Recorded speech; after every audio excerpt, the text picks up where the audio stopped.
Welcome back, everybody. Thanks for tuning in. I am here with Jessica. How are you doing today, Jessica?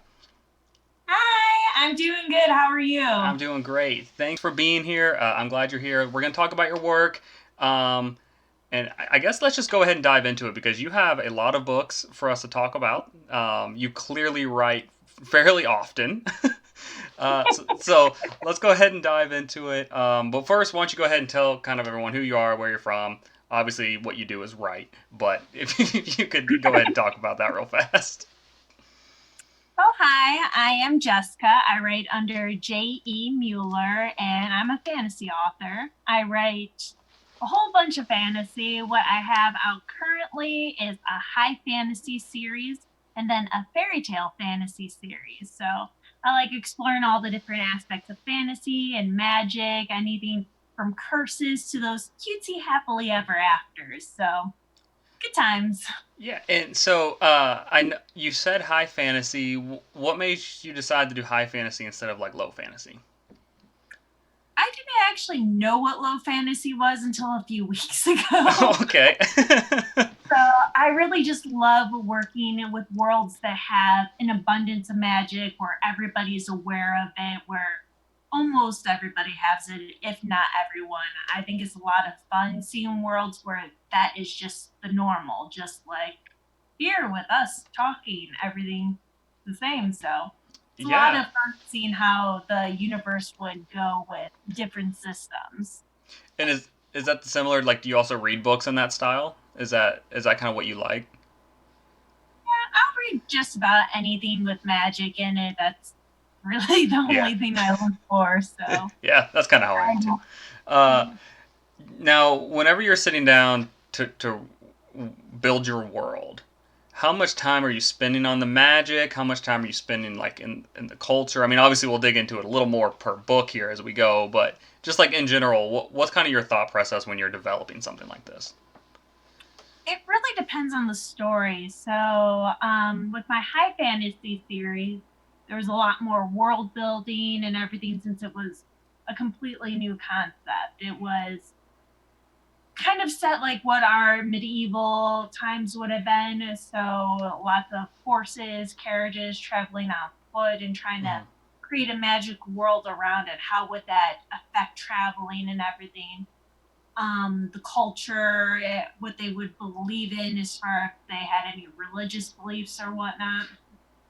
But my fairy tale ones, I set it in modern times. So they have phones, they have Hey. video chat, video games, they have texting, everything like that. So there's far less world building. It's like, hey, she called on her phone. Everybody accepts that. You don't have to explain a device or Sure. anything. So there's probably almost zero world building there. Okay. Well, yeah, and it makes it easy if you're basing off something like that, but clearly in your first series where you had to develop everything, I'm sure that took uh, I don't want to say more effort, but like effort in different places. So Yeah. yeah, so let's go ahead and we'll talk about your first series first. So the first song or the first the first book is Fire Song. I'm gonna go ahead and throw a picture up on stream for everyone watching. Why don't you go ahead and like kind of explain what the book's about without giving major spoilers? Well, Fire Song, I decided it'd be a lot of fun to write about curses and how a princess would handle taking over her own curse if she had a chance to. Oh, that's But interesting. kind of keeping up like normal traditions, like how we had it in medieval times, where you'd send a prince or a hero to go and try and solve these things, not a princess. So she has zero training. Everything she knows from books, and obviously that's not going to go well. So Yeah, things get a lot worse before they get better. as they tend to do. Uh, so that's a really cool idea. Was it something that just kind of hit you one day? Is it something that you thought about for a while and or maybe tried something and failed and this came out? Like how'd you get that idea? Because it seems very unique. So this book was actually based off of the story I wrote in high school. And what inspired the initial version was your average high school angst. I wanted to write something that was worse than how I was feeling. It's like, Yeah. okay, so what would completely crush me? And that's where I came up with this concept of this touch based curse.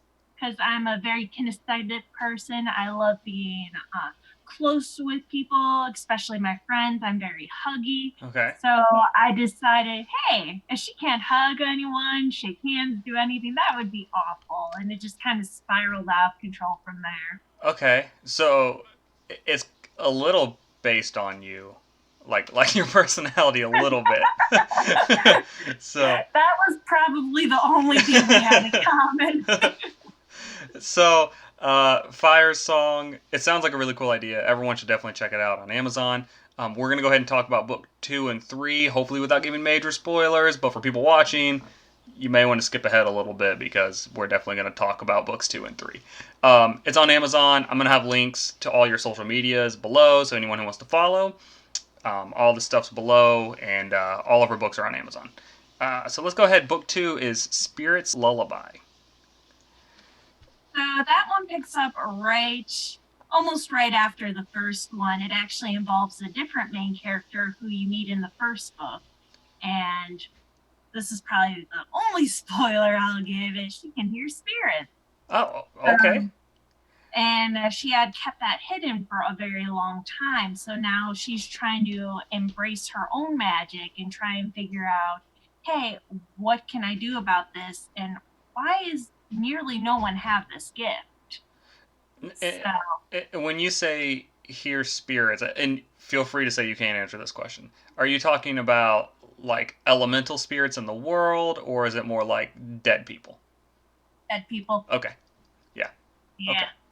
lots of Okay. fun with restless spirits, people who for some reason just can't seem to cross, and she wants to obviously help them, Yeah. especially when you see younger ones wandering around crying, no one's answering them. Phew. So That's rough. yeah, it That's hits her character hard. It was yeah. actually a lot of fun playing around with those scenes, showing the reader how she sees them, how she interacts with them. And so is the plot kind of? I mean, again, I don't know how much we can go into it because I don't want to spoil it for anyone. But is it like like her, is it her struggle with it, or her like something bad happens and she's like trying to help a certain bad someone cross over? It, all of the above. Kind of wants to learn, of course, about her magic, what she can do, and everything. And as she's trying to learn, she realizes that something's off. The person who should be teaching her, who is essentially the master of this, is already dead. Okay. And while, of course, she can talk to this person because they are trapped here as a spirit, she kind of gets a vibe that, something's going on that she's not telling me. Okay. So Yeah. No, it that makes made it sense. a It makes lot of fun. It wasn't any big bad, but there was a lot of secrets going on, and some of the things that happen at the end of the first book actually come back up in that okay. everything feels resolved, but everything is not resolved. Okay. So the main plus just kind of keeps going from. It does. Got it. Okay. Okay. There's an underlying thread that goes through all three of them, despite all three of them having a different main character. Okay. That's really interesting. Yeah, that's really interesting.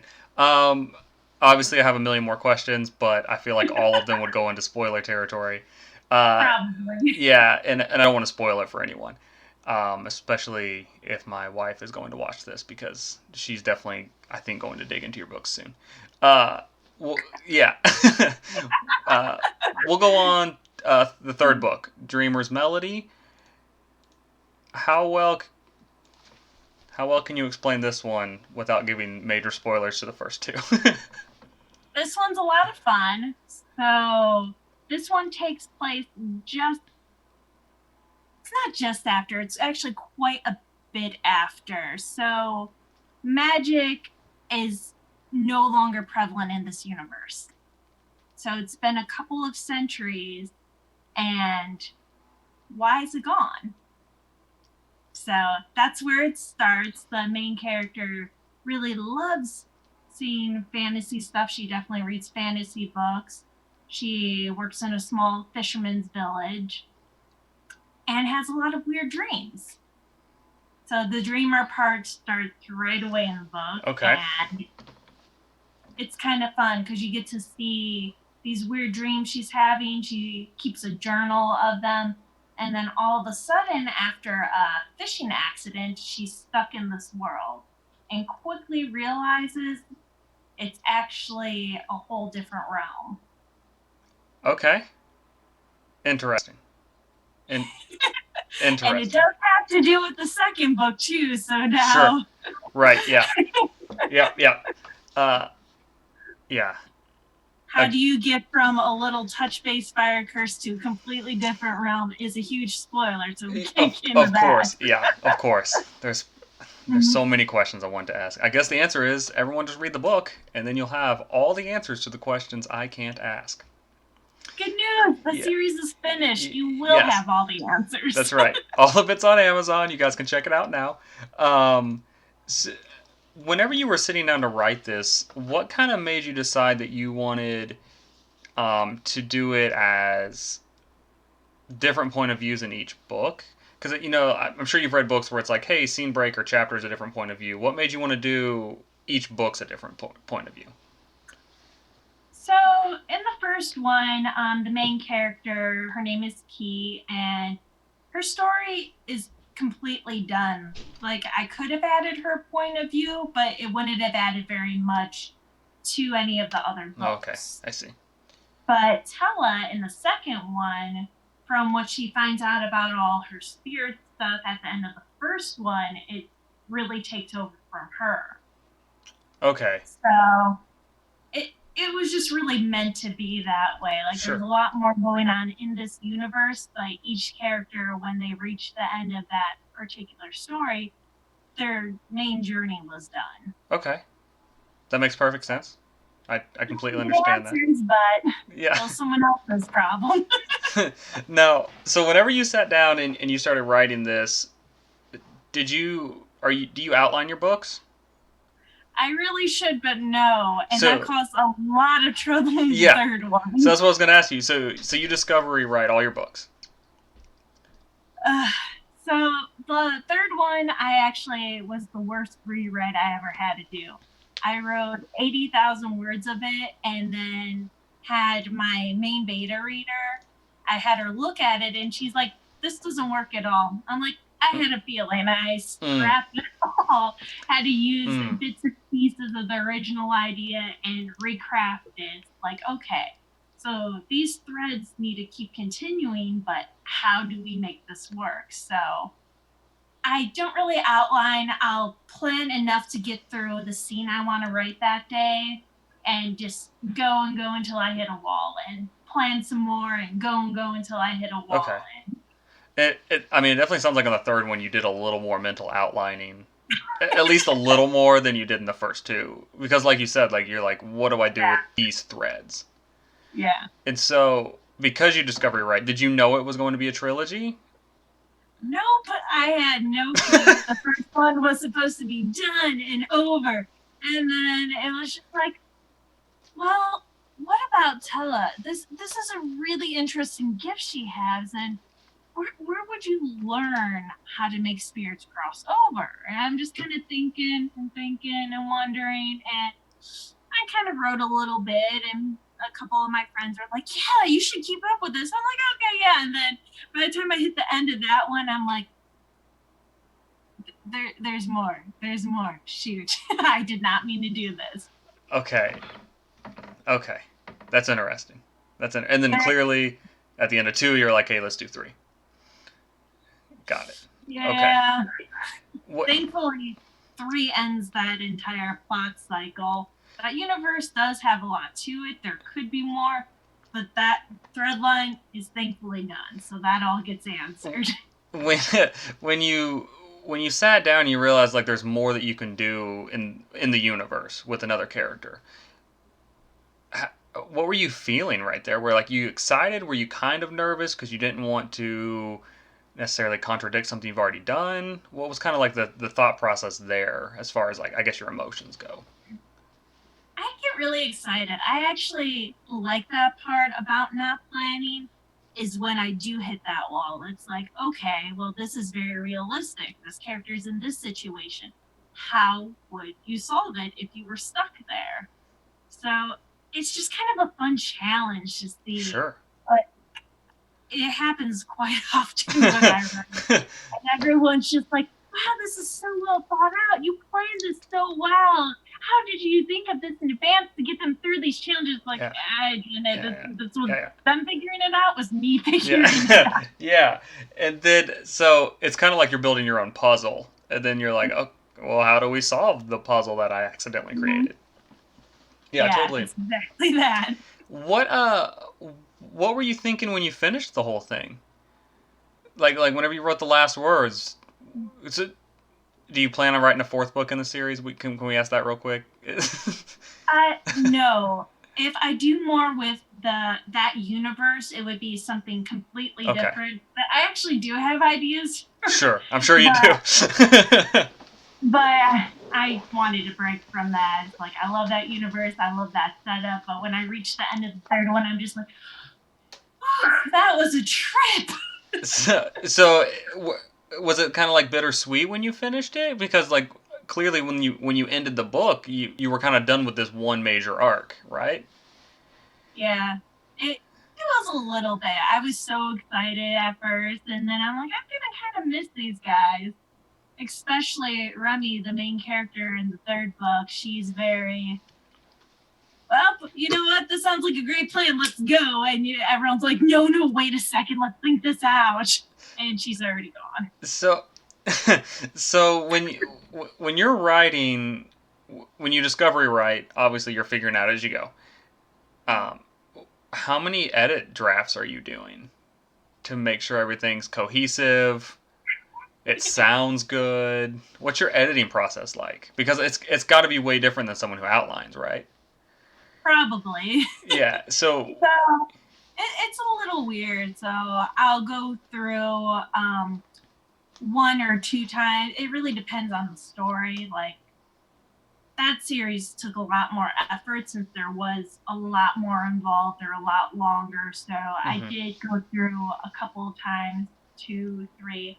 I get it all cleaned up, and then I have beta readers go over it. So help So me see things, point things out that I might have thought I of explained, but course, it's just all up here. yep, been And there. that helps a lot. And then, of course, go back and edit after they've given me all their feedback. And one beta, my primary beta, thank you, Odd, has made things a lot easier by pointing out what I should do as I'm going through. And that's, if I'm not going to outline, I should at least make notes like, hey, this character looks like this. This character is related to who? And I actually got a little notebook right here Okay. because of her, because she would find parts I missed in my edit that had just said double check or insert place name or this person has brown eyes question mark. It's like you can just have this all written down already. Right. Yeah. Of course. She was right. It Yeah. saved time later. I mean, So I didn't have to. I think we've all been there where we're just like, name character later, and then just move on because we don't want to lose the forward momentum, right? And then whenever you go back to edit, you're like, oh yeah, I still don't have a name for the villain, huh? I'll get right back to that, and then Yeah. you forget. Draft So 3. Um, so you're doing 2 to 3 drafts, then betas, and then a fourth draft, and fifth or sixth. and maybe more. Yeah, because at the end of Dreamer's Melody, I had thought the ending was really solid, and two betas went through it, and they're like, what about this, this, and this? It's not really explained very well. So I went back and added more and fixed it based on what they said. And then they're like, okay, cool, but you still haven't gotten to this part. So I had to go back and add that. So Okay. it really depends on how much there was. If there's just a couple of obvious notes, I don't need betas again. But if there are certain sections, I'll ask them to go back. Okay. Yeah, that makes sense. That makes sense. I mean, everyone's different. Everyone has a different process, but I think there's a general thread where if you're going to write a good story, you have to edit it, right? And Oh, for sure. so, do you just turn on music and sit down and I mean, what's your write? We'll do writing first. What's your write? Do you sit down with music on and you write, or you sit in silence? Kind of what's your thing? Because clearly, what you're doing, you're putting out a lot of work. So, so what's kind of your routine to get going? It's mostly music or something I know like really well that I've watched to death. So, an easy one is like A Feast and Bells. That's a Beauty and the Beast retelling.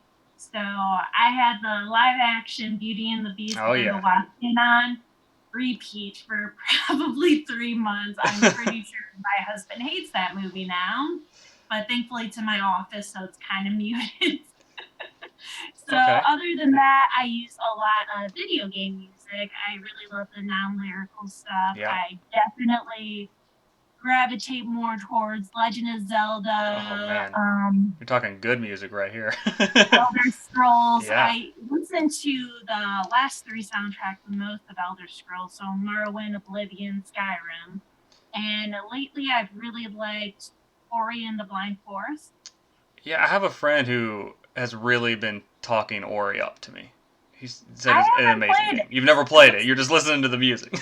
it looks really cool. My husband had a streamer on with it, and I'm like, oh, hey, that looks really neat. And I like the music, so I just started listening to it. And I guess Will of the Wisp has come out, the Yeah, second that's the Ori second one. game. Yeah.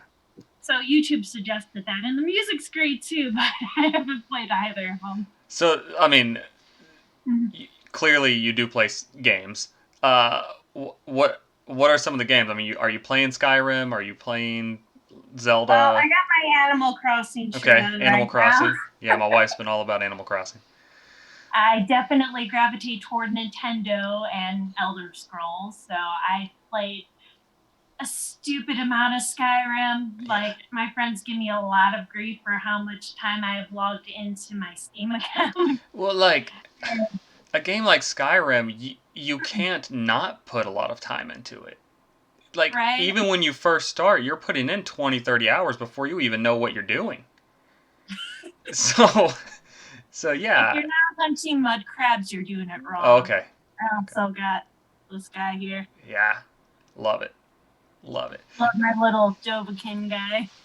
How much do games influence your writing? I mean, there has to be some elements that you transfer over, right? Like, obviously, if you get shot by an arrow in Skyrim, you're not going to be feeling that pain for 3 weeks. But in real life, we would. But like, are there elements that you're looking for in games that you're like, oh, I could use that, or are you just kind of playing and just having fun? I don't think games influence me too much, but then I'll see beta comments that are like, oh, is this a reference to this or this or this? And I'm like, oh, I guess that snuck its way in there. So I do make a lot of accidental gaming references, except for in my second fairy tale for the guild. That's very gaming related. Those are all Okay. intentional. Okay. So all the other ones are just accidental Easter eggs, and then this Yeah, one. except for a couple of Princess Bride references. Oh, Those are sure. more intentional. Oh, sure. Those are the. How do you not make those intentional? Like Princess Bride is. We're talking classic right there. Uh, so we can get back to the. We'll get back to gaming later. Before we go down too far down that line, I did want to talk about your second series, the first book, the An Unexpected Brew. Mm-hmm. Is that correct? This Yep. is this is a fairy tale series, right? Yes. Each book is a different fairy tale. Basically. Okay. And then the fourth one they tie together, correct? Yeah, they all come together. Okay. So you get to see three different fairy tales converge where they all know each other and go out on their own sort of unexpected adventure. So Okay. obviously that's not based off of anything since that doesn't really Yeah, happen. that's what I was going So to ask you. If there was like some research you did and you found out that these all coalesce, or were you just like, nah, I'll do this? so it was a lot of several people were complaining that they wanted more. And I'm like, okay, fine. Happily ever after again. Here we go. Okay. One, that's a good problem to have if your readers want more. Like that's the best problem to have, right? What's an unexpected brew about? That is a modern Cinderella story. I really love the Rodgers and Hammerstein Cinderella. It's one of my absolute favorites. Got some of the best music out there. And I was rewatching it one day and I'm like, you know what? It'd be really fun if this was more modern. But what would Cinderella do if she wasn't slaving away for the family's house? Well, what if she worked in the coffee shop her family owned and it just kind of went out of control for there? Okay. They have coffee that they can put enchantments on, give you a little more luck, a little Oh, better charisma. yeah, that's fun. That's fun. It was a lot of fun. It, So, and this whole series is in modern time, correct? yes. What were some of the challenges, for instance, in Cinderella to make it a modern telling? Was there anything that you really struggled to transfer over? The hardest one was probably the idea of the ball Yeah. because I really wanted there to be that ball scene, but we don't really have balls. Right. And the main character, she's going to college. So colleges do have dances, so I was able to kind of Okay. tie that together and make the theme, since everything's got to have a theme for a dance. That's to right. Be an old-fashioned ball.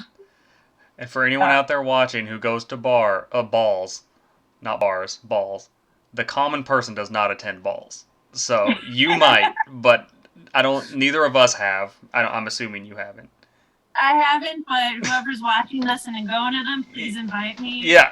Oh, that'd be so much fun. I've been to 2 galas. Those were fun, but I've never been to a ball. My wife would also like to go, so if you're out there hosting balls, you have some people you can invite. Okay, so an unexpected brew is Cinderella. Mm-hmm. For the Guild, book 2. This is also this is same universe, completely different, completely separate story. Yes. Okay, so you can read an unexpected brew alone, and it's a complete story. Correct. Okay. For the Guild. What's this one? This is where it gets a little different, since the first one is obviously Cinderella. The second one isn't any particular fairy tale, but the concept of how the prince in all these fairy tales always is like, hey, you're going to marry this person, congrats, or we're going to find you the perfect princess. And Ray, he doesn't really want to do that. He doesn't really want a ball. He doesn't want to be forced into meeting someone. He just wants to hang out online with his guild, do whatever he has to do for like normal family obligations. Other than that, nah. I think you just described like 70% of teenagers, middle schoolers, people in their early 20s, late 20s. I think you just described like 70% of the workforce. Just nobody wants to do anything. They just want to sit at home and play video games with their friends. Exactly. So it was really relatable and easy to write that. But, in all these fairy tales, there's the meddling parents who decide, you know what, we're going to throw you a ball anyway and going to send out all the invitations and then tell you. Fun. And he's not very happy about Of course not. Of course not. That's fun. But he actually does take control of things and is like, fine, if you're going to make me do this, I get to choose what the ball's about. And he makes a cosplay theme just to spite his mother. Okay. That's fun. That's fun. So if any of you gamers are sitting at home and wondering what it's like when your parents force you to go to a ball, this is the book for you.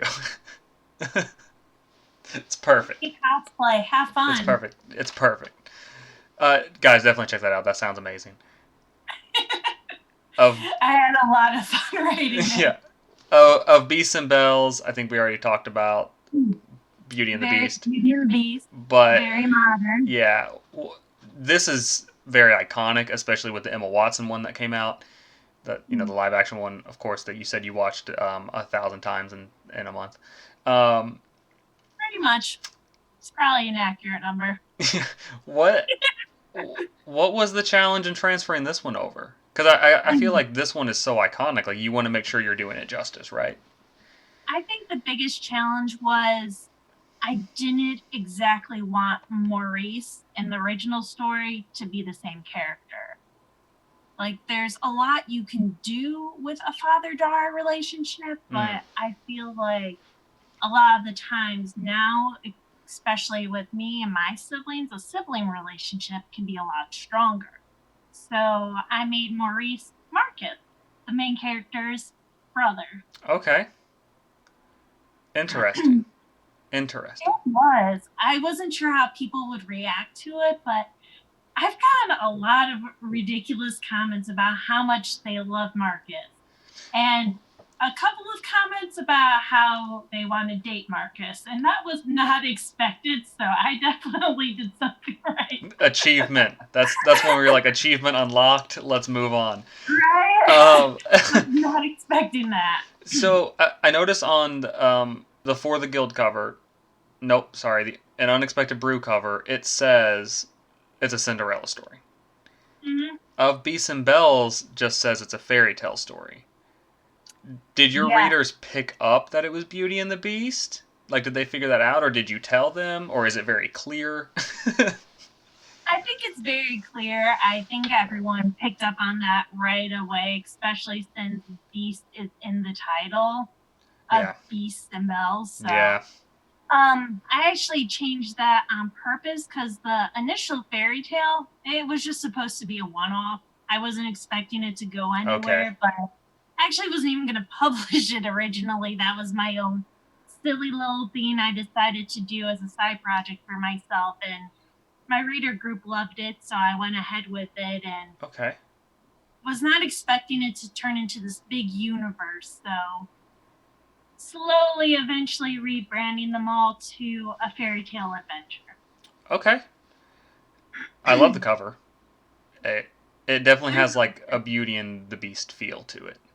Mm-hmm. Yeah, it's very good. Um, would you classify the series universe as fantasy? I mean, it's a fantasy series, right? Do you classify Yep. the books as fantasy? Are they kind of romance? I still classify them as fantasy. It's definitely still along the lines of high fantasy. There's a lot more magic in Okay. my fairy tales than the original ones. Okay. The Cinderella one in Unexpected Brew, she's attending a magic university. Oh, sure. There, Okay.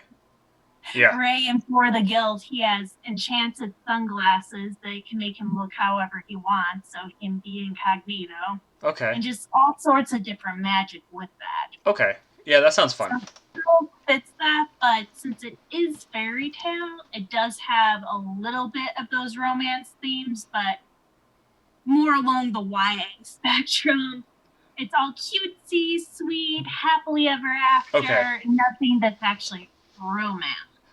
Now, are these YA books, or are they intended for adults? They're intended for adults, Okay. but they're safe for YA. Okay. Okay. There's a couple of curse words in there, but nothing I mean, spectacular. that's YA too. So Yeah, there's nothing Yeah. crazy. There's no fade to black. There are cute kisses. Okay. That's about Cute it. kisses. Good. Good. That's what I'm looking for in a book. Is I'm looking for those cute kisses. We'll go on to the fourth book, Once and Upon an Adventure. Is this series still going? Are you still writing more? So that is going to be the last one. Okay. Once Upon an Adventure is where the first three, they all finally come together. So the first three can be read in any order. I highly recommend reading them in the publishing order, which is all on the blurb and stuff online. So easy to find, but you can read them whatever. Just Once Upon an Adventure is last.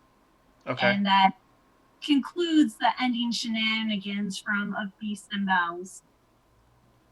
Okay. And so this is where I'm assuming all the stories, all the characters meet up. Something's happening. Yep. that they deal with. Is my guess. Innocently enough, they're all actually playing D&D together to start. Okay. And then Mayhem. Okay. Okay, that's fun. Let's talk about your covers. They're very good. They're very nice. I think each one had. I don't know if this was intentional by you, but it has a very fantastical feel to it. Mm-hmm. That seems like it's a very key element to the story. I love my cover artists. I got really lucky finding a good one. The first series, the Fire Song and all them, that was, I don't even know how to describe how that conversation went. Like, I'm looking for something with kind of a curse vibe, but she's in the forest a lot. She does a lot of walking. Maybe something with some demons. And then the series kind of built off of that. So there's the demons prevalent in all three covers, and a little Easter egg with them in every cover. Yeah, they're absolutely incredible. And the second series, the same artist, correct? Is it the same artist? 3 of them. Okay. The fourth one, Once Upon an Adventure, is done by a different cover artist. So the first 6 of my books are all Ravenborn covers. Her name's Anika. She does amazing work. And the last one, the Once Upon an Adventure, is done by Taurus Coliseum. And Chris, he does an amazing job and is actually married to Anika. So kind of stuck with the same family of cover artists. Yeah. Well, I mean, why move on when you're getting stuff like this? They do amazing work. They definitely take the few ideas I throw at them and bring my story to life. Yeah. Now you mentioned D&D. Do you also play the tabletop RPGs? I do, not as much as I used to. It's harder to get a group together the older you get, it seems. Especially with right now's current shenanigans. Yeah. Using Roll20 isn't always the best way to go, but definitely love to play. I love the more ridiculous characters, feisty rogues, or those more goody two-shoe ones. Mm-hmm. Like, no, we can't do that. Yeah. Do you just to get in the way? Yeah, I have a group and we play on Roll20, and it's great. It's a great program. We all have fun. The only problem is when you're playing online, you can't have those side conversations between like the person sitting next to you in character, because then you just it's just a jumbled mess online. You can't hear anything. It really is. Yeah, and it completely changes the game. Do you normally play characters? Do you DM at all? I tried DMing once, and surprisingly, despite the fact I write, I am a really bad DM. I suck at it. I want to have my plot and things go in a specific direction. These characters are all over. They want to do this. They want to do that. Yeah. I'm like, this doesn't work for me. Yeah. I totally understand that. It takes the right person to be able to DM. So do you have any of your characters in your stories come from characters that you've played with or played yourself in D&D? Or were they like based off of it? Published. I actually do have several stories I've written that are based off these characters I had from sessions, but they never got anywhere. Okay. Some were a lot of fun to try and write out, especially when we had a good group for several months who did Vampire the Masquerade, and that's very conversation heavy, so that was a lot of fun, but I never finished that story. Okay. You write a lot. You're putting out a lot of words. Yeah. Basically. Yeah. What do you have books that you reference whenever you get when you get stuck? What's your process of getting unstuck? So I have this Discord group where it's just a bunch of us writers and stuff, and be like, so I'm kind of stuck with this. Anyone have an idea? Or if I just know something extra needs to happen, I usually message my friend to pull him like, Nico, I need to make this worse. What can I do to make this worse? And she's like, oh, I got several ideas. And then the readers hate it, and it's marvelous. Okay. What do you do? Do you have a similar thing like when you're not feeling motivated? Like, because I'm sure there's days where you wake up and you're like, I don't want to do anything, Yeah. but you have that internal. You're like, I know I need to, right? So like, what's your thing there? So I have minimum goals I like to try and hit. And usually during the work week, I try to hit 1,000 words, and it can be tough. Some days you just really don't want to. So on the same Discord channel, we do what's called sprints. So we'll set a time frame and see just how much words you can write in like 5 minutes, Sure. 7 minutes, and 10 minutes, and just all post results, and knowing that everyone's kind of waiting to see those numbers at the end of that time frame is a little more motivating. It's like, okay, come on, Yeah. just try and get a few words out. And once you start getting things done and out and on the page, it becomes a lot easier. Yeah. You don't want to be the person who's like, yeah, I did 10 words. I did a sentence and a half. Uh, It that's definitely yeah. happens. I know it's happened. That's I when you start. There's been days where I'm like, you know what? I got 2 paragraphs for the whole day. I'm counting that as a win. But I'm sure you've had it the other day where like you write 5 pages in an hour. So it, It was hilarious. It was actually last weekend. I'm just kind of sprinting with friends and stuff. I'm like, oh, I'm going to try and get 3,000 today. It's a good day. Let's get 3,000 yeah. words. And we're going through. And by the end of the day, I had over 6,000 words. And I'm like, Whoa. I don't know when this happened. Whoa. You You just never know. I've had days like that, where like it's almost like you're in the zone and you just like you don't want to stop because you Yeah. know tomorrow's not going to be like this. Yeah. And you want to write it out. Yeah. So is your weekly now you said 1,000 words, is that per day or is that for the week? Like during the work week? It's basically per day. Like some of the busier work days, I'll just aim for 500 to a Mm-hmm. 1,000. If it's a slower work day, like Tuesday, Wednesday, I usually try to go for 2,000. And then the weekends, I try to go for more since, well, there's more time. Yeah, oh, yeah, that makes sense.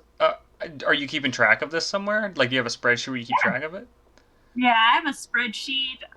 You can't see it from I here, can't but see it. I have a multi-monitor setup. Okay. So I have my spreadsheet on one side, my document, my chat group, and whatever music or movies playing. Do you have 4 monitors? Yeah, it's ridiculous. I'm so jealous. See if I can. This is fun. Oh man. That's so ridiculous. I'm so jealous. There was a so I've had 2 monitors for years, and It's great to have them. yeah, and when I'm at work I have 2 monitors. But there was a couple years ago where we were in an apartment and there was only space for one monitor, and so I had one monitor for like 9 months, and it was terrible. It was terrible. I went from one monitor to two and then suddenly to four, and I'm like, I can't go You back. can't go back. And it's hilarious because I accidentally ended up with a setup. How do you accidentally end up with 4 monitors? So, my husband does a lot of gaming, so he has a lot of guild friends and stuff, and one was getting rid of all these monitors.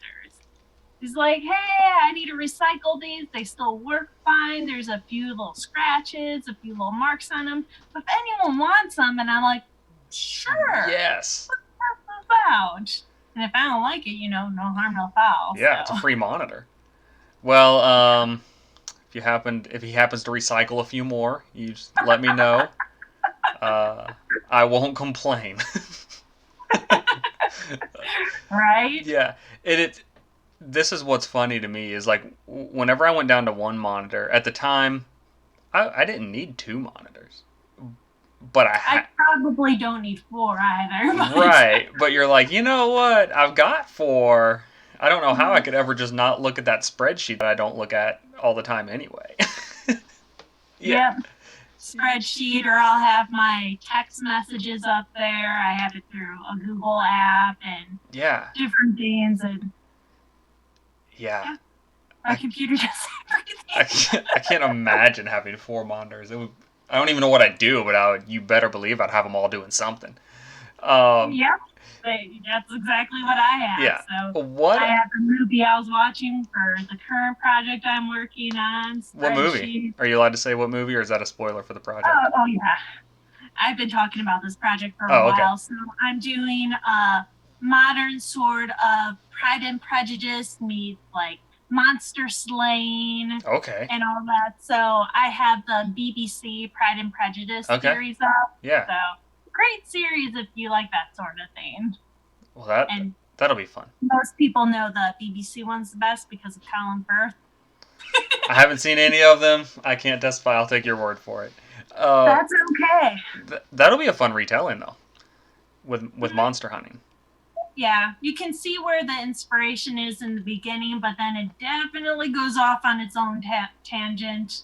Okay. I Now, love making everything more fantasy. It's yeah, so much it's so fun. much fun. What games are you playing? Because you said you were a gamer. Like, what are some of your favorites? Right now I've mostly been playing the new Animal Crossing Mm-hmm. Horizon, so I think a everyone lot is. of times, yeah, it's been. Other than that, I play just about all the Zelda games. Yeah. I was playing Breath of the Wild forever. What's your thoughts The on Breath of girl the Wild? Because I've heard a few people say they didn't like it. I loved I it, loved it too. honestly. There were several people who were like, there's just nothing to do. I'm like, what are you talking about? Yeah. I can find 8 million things to do. I accidentally exploded myself off a cliff once. That was Yeah. hilarious. That's By kind the way, don't use bomb arrows on Death Mountain. That was a bad of idea. noted. Um, but that's like, do they have the same problem in Skyrim where they say there's nothing to do? Because like there's stuff everywhere to do in both those games. Right? Everywhere. Zelda's It's literally like, what do you want to do? There's 200 shrines. Go find them. they gave me too many options and I was everywhere. It was a lot of fun. So I love that game. Stardew Valley is another one I Hmm. really enjoyed. Skyrim, of course. I Yeah. probably play that one to death until the next one comes out. Yeah. Hopefully elsewhere. Hopefully elsewhere. We'll Or see. Valenwood. Valenwood would be great. Who I love the Wood Elves. who knows what Bethesda's going to do? If it Yeah. was like just something with the Bosmer, the Khajiit, I would be happy.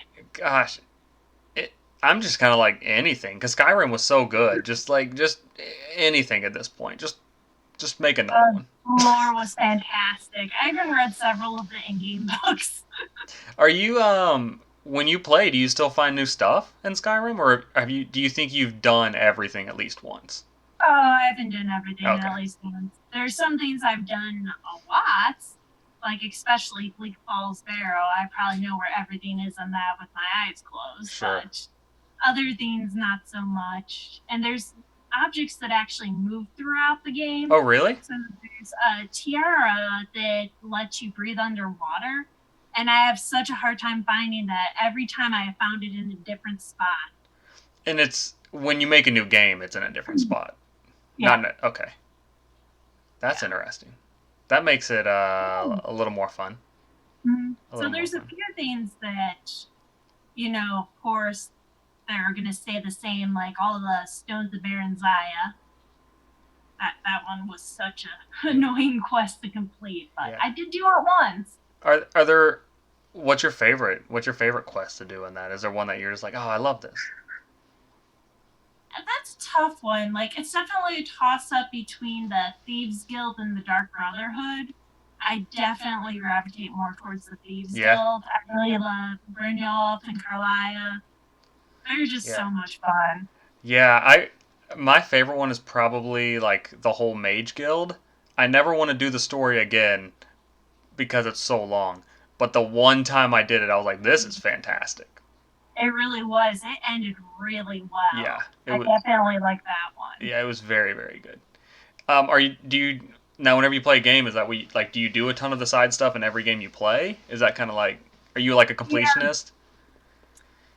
I'm not really a completionist. I'm more like I don't want to miss anything. So I'll check out this area, I'll check out this area, and I talk to everyone. So I end up going off on tangents. Sure.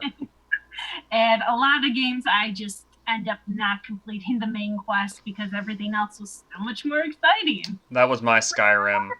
anything. Yeah, that was my Skyrim experience. I never did. I never finished the main story. I just did I everything else. haven't either. I got to the part where what's his name? Parselnex, the main dragon, like, Hmm. okay, you either get to choose for him to be alive or kill him, and I'm like, Yeah. I can't make that decision. I love the blades. The blades are really cool, but this dragon, he's legit. He is the reason we are still alive. You want me to choose? Nah, I'm Nah. going back Yeah. over here. Nah. I got some stuff to do. Have you seen the speed runs of it? Have you ever seen the Skyrim speed run? Like someone beats it in Yeah. like 15 minutes or something? I don't know if I've seen the 15-minute one. I've seen a lot of speed runs. I really love GDQ and Yeah. GDQ. Yeah. We watch them every single time they're It's so on. good. So Yeah. I love I've GDQ. seen a lot of ridiculous ones. Yeah, I love GDQ. It's crazy these games I grew up with that I'm like, oh, this game's so fun. They beat it in like 15, 20 minutes. I'm like, what? How did you Yeah, even figure this out? Yeah. So I have no idea. what else are you playing? What else are some games that you like? Um, I don't even know. It's like, what ones don't I like? Yeah. It's Yeah, sure. just about all the Nintendo games. That's usually a fair win for me. I love Splatoon. I love all the Mario stuff. Did you play Odyssey? I did. Did you like it? Yeah.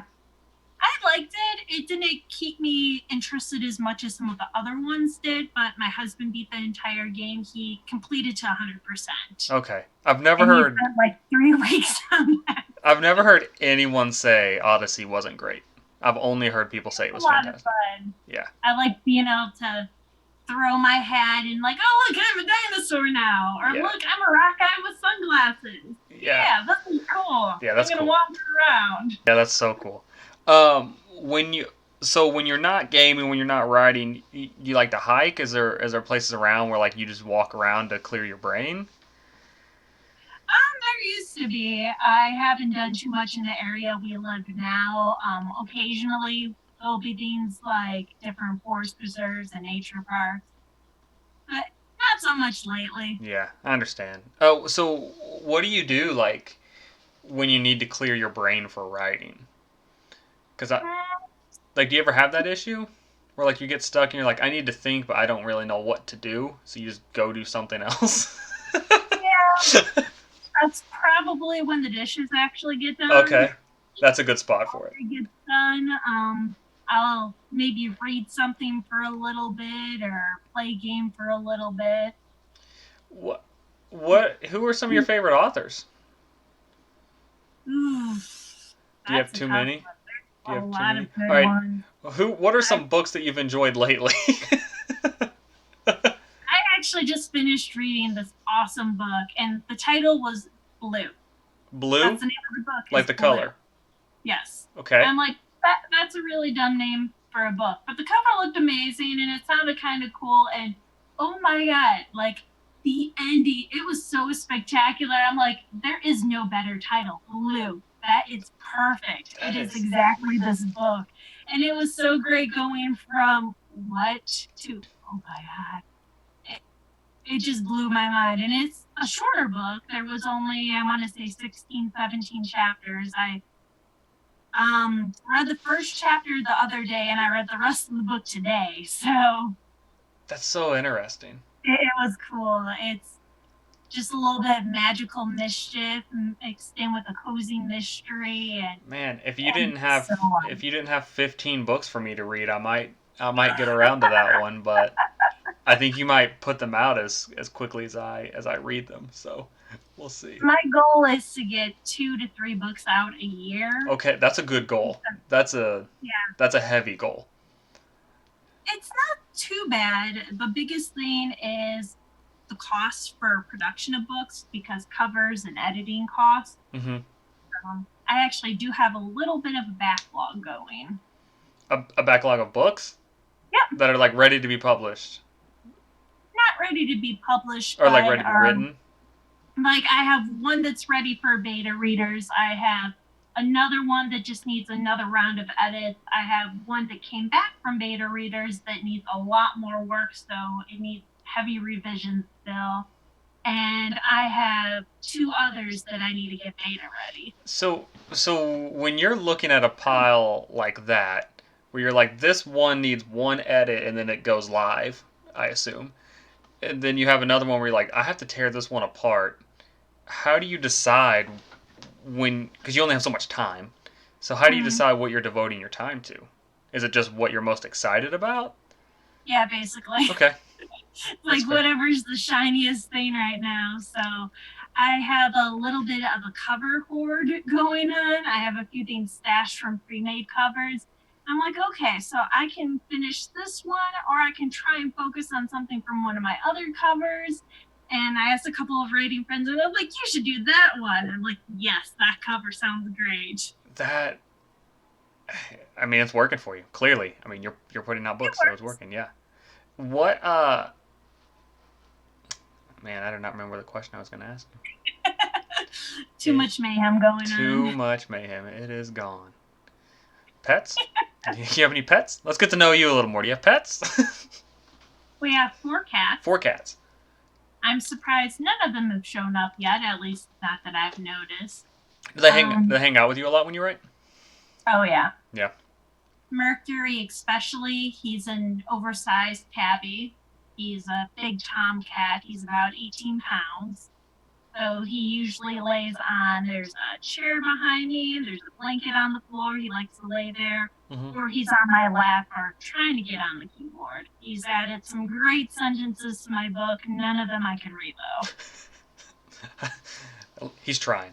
What? So Mercury's one. What are the other three named?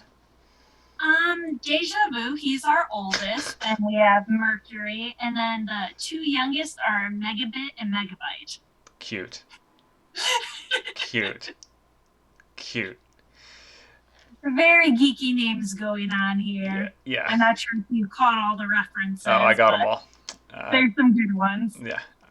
Yeah. No, I got them all. Well, we are at almost an hour. It's been an absolute pleasure. But I do want to wrap it up here if you don't mind. Not at all. It's been a lot of fun. Your books are all on Amazon. I will Hmm. have a link to all of your social medias below, guys. So hit those buttons and hit the follows on those pages. Anything else you want to shout out? Are there any teasers for works you have in the future that are going to come out? Probably like next week at the rate you go, but I do have one I want to have ready for the fall. okay. I have only had one beta reader finish it so far. It has to do with a Magic Academy, more Regency setting, duels, and dragons. Oh, that'll Because be who fun. doesn't like some dragons? Yeah, who doesn't love dragons? Has has the pandemic affected your writing at all? Or you just work from home? No, I still work. I actually work at a chiropractic office, Oh, so okay. it's a hands-on profession. I kind of got to be there. Okay. I just take all the notes for everyone, so I'm literally writing all day. That's But convenient for you.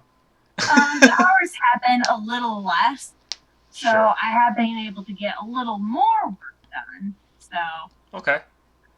Well, I've definitely written a lot more this month. I don't know how, but I'm already over 30,000 words. So that's incredible. Very. I would say I'm definitely getting some more words in. Yeah, I'd say you're doing quite well, and I'm really happy for you. I'm happy that you still have a job. I know a lot of people don't right now, and I'm glad to It's hear that you crazy, do. that's for sure. Yeah. Yeah. Well, that's fantastic. All your books are on Amazon. People can go check them out. Hit those follow buttons. Yay. You've been fantastic. You've been wonderful. Thanks for being here. Anything else you want to say before we head out? I think that's about it. Awesome. It's been a lot of fun. Yeah, thanks for doing this. And of course, guys, we'll see you all next time. Have a good day.